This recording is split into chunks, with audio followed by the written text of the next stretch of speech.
A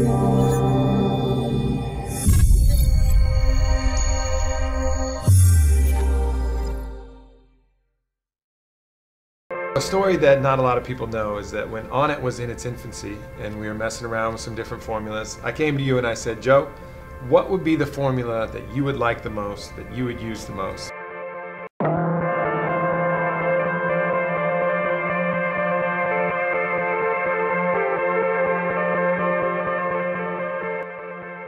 He thought about it for a second and he said, a nootropic. I'd like a cognitive enhancer.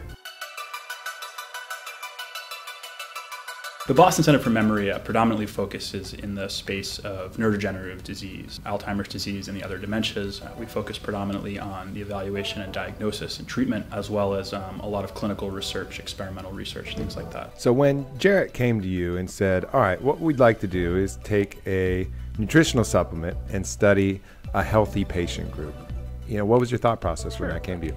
We're always skeptical.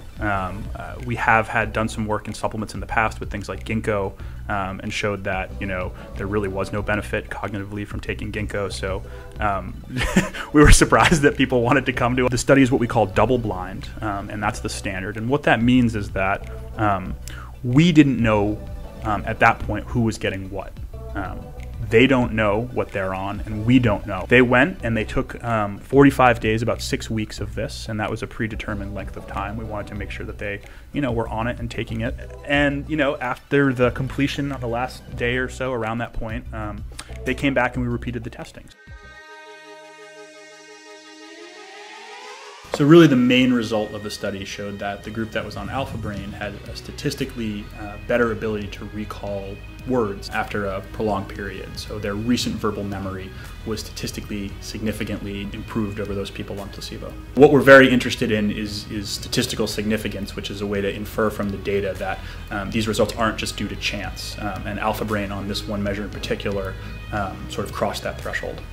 There's a 95% chance that this result is not due to chance. And we have a number of clinical trials going on, and it's actually much rarer to have a positive result in one of these trials than it is to not have any result or a negative result. And the deal we had with Onnit was that we were going to publish these results regardless of what the findings were. We will take this project on, but we will hold you to the exact same standard that we would a Pfizer or a Lilly or anybody else that sends us a protocol. We had 63 people in this study, and then a pilot study, which also showed some favorable results that added another, 20 to that? Yeah, around that, I think 17 so or 18. About 83, which is in that normal kind of phase 1 clinical trial range. And that's a really interesting one, verbal memory, because I remember one of the very first testimonials that Joe Rogan said was when he was talking about Alpha Brain, and this was in our first Alpha Brain video. He says, I feel like it helps me form sentences better. One of the immediate things that I noticed was that I had a better recall of words. That's the frustrating thing where you're like, what is the word, what is the word, what is the word? That wasn't happening as much, and my ability to form sentences seems smoother. The thing that we're going for is that total human optimization, not saying, I'm sick, I need this. People ask, do I need Alpha Brain? No, you don't probably need it, if you're healthy, absolutely not. But could you use it to be a little bit sharper, a little bit better? And now we can unequivocally say, the research points to yes.